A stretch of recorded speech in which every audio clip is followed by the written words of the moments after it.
मंत्री अमित शाह जी के महकमे द्वारा, मोदी सरकार द्वारा दिए गए आंकड़ों के अनुसार हरियाणा रेप में देश में नंबर 1 है।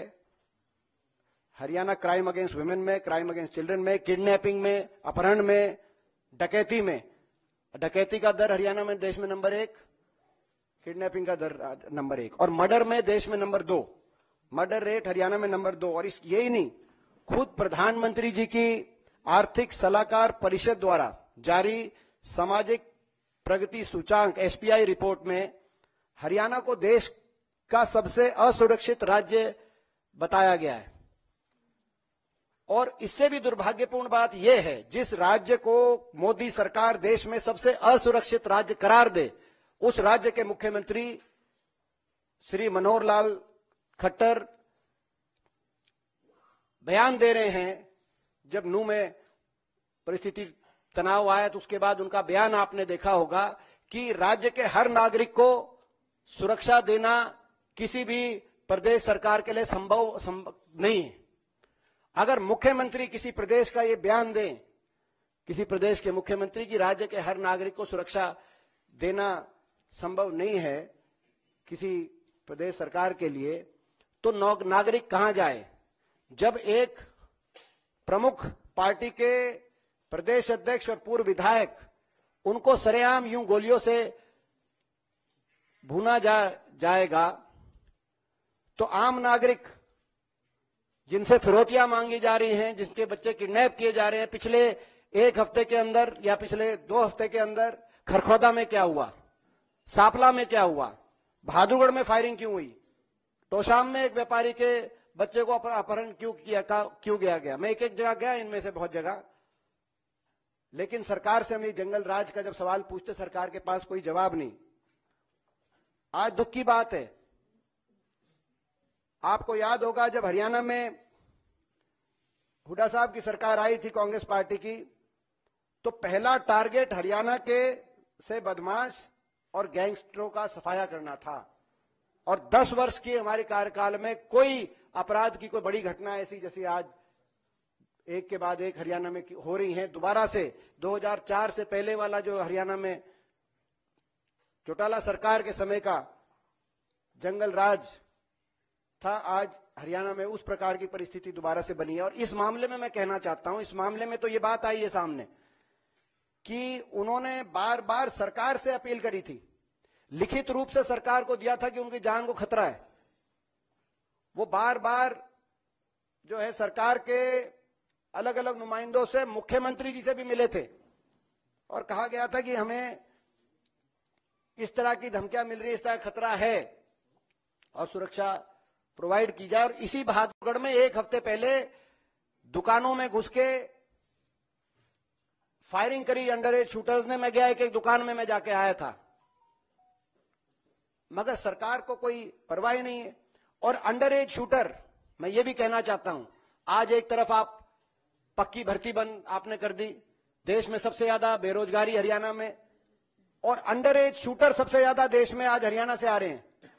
पीछे पंजाब में भी एक कुख्यात इस प्रकार का मामला आया था, वहां भी हरियाणा के शूटर दिखाई दे रहे थे। तो ये स्थिति आज आ गई हरियाणा में। आज ये सरकार पूर्णतः विफल साबित हुई है। इसकी पूरी जिम्मेदारी अगर किसी की है तो हरियाणा के मुख्यमंत्री और हरियाणा गृह मंत्री की जिम्मेदारी है। जिम्मेदारी लें। 10 साल की सरकार के बाद हरियाणा में इस तरह का जंगल राज क्यों स्थापित हुआ? देश में सबसे ज्यादा बेरोजगारी हरियाणा में क्यों हुई? देश में सबसे ज्यादा अपराध दर हरियाणा में क्यों हुआ 10 साल की इस सरकार के बाद? और उसकी जिम्मेदारी किसकी है? लगातार केवल अपराध ही नहीं, हरियाणा में लगातार बहुत से बार कानून व्यवस्था की व्यापक विफलता हुई। आपने देखा, नूह का उदाहरण अभी ताजा है। इनके सबके लिए कौन जिम्मेदारी लेगा? आज हरियाणा के लोगों में रोष है, हरियाणा के लोगों में गुस्सा है और सरकार से हम लोग जवाब मांग रहे हैं और जवाब लेके रहे हैं।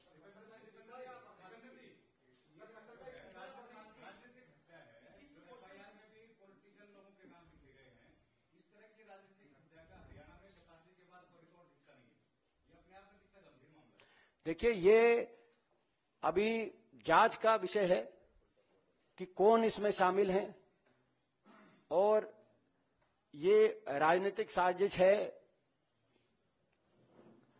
या क्या है, ये जांच का विषय है। इसीलिए जब तक पूरी जांच सामने नहीं आएगी, इस पे अभी मैं कोई और टिप्पणी नहीं करूंगा। लेकिन जो भी बातें आ रही हैं, एक बहुत गंभीर, पूर्णतः हरियाणा के अंदर क्यों गैंगस्टर एक्टिव हो गए। आज एक एक शहर का मैंने नाम लिया, मैं एक एक दुकान का नाम लेना चाहता हूं। मातूराम हलवाई के से गोहाना के अंदर फिरौती क्यों मांगी गई, सापला के अंदर क्यों गोलियां चलाई गई, बहादुरगढ़ के अंदर पिछले हफ्ते 2 दुकानदारों पे फायरिंग होकर, जब मैं गया इन दुकानों में, सापला हुडा साहब गए तो शाम में एक व्यापारी के बच्चे को अपहरण करके कैसे फिरौती करी गई। खरखौदा के अंदर गंभीर हत्या का मामले क्यों सामने आए। तो ये मैं पिछले 15 दिन की बता रहा हूं, और पूरे साल की तो आपको मोदी सरकार बता रही है कि प्रधानमंत्री जी द्वारा जो सामाजिक प्रगति सूचांक जारी किया गया, उसमें हरियाणा देश का सबसे असुरक्षित प्रदेश है, जिसमें नागरिक सुरक्षा के मामले में सरकार को 100 में से 33 अंक मिले। प्रधानमंत्री जी बता रहे हैं और गृह मंत्री जी ये बता रहे हैं कि अपहरण दर देश में सबसे ज्यादा है, डकैती दर देश में सबसे ज्यादा है, बलात्कार दर देश में सबसे ज्यादा है, और हत्या दर देश में दूसरे नंबर पर हरियाणा के अंदर है। यूपी के मुकाबले हरियाणा में 2.5 गुना अपराध आज भारत सरकार के आंकड़े क्यों दर्शा रहे हैं। जहां पूरा निवेश एक समय गुड़गांव, फरीदाबाद और हरियाणा के अंदर होता था, आज वहां नोएडा की तरफ जो फैक्ट्रियां जा रही हैं, क्यों जा रही हैं, कौन जिम्मेदारी लेगा इसकी। तो ये मैं समझता हूं कि ये जो है मामला बहुत अत्यंत गंभीर है। आज सदन भी है, आज विधानसभा भी है, कांग्रेस के सारे विधायक वहां सरकार से जवाब लेने का काम करेंगे।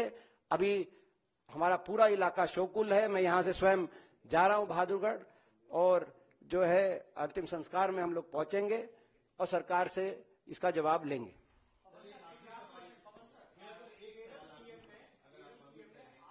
देखिए, अभी जो प्रेस वार्ता थी, ये हमारा एक बहुत महत्वपूर्ण मुद्दे पर है। जो नौजवानों के साथ अन्याय हो रहा है, किसान पुत्रों के साथ जो अन्याय हो रहा है, उस पर प्रेस वार्ता थी।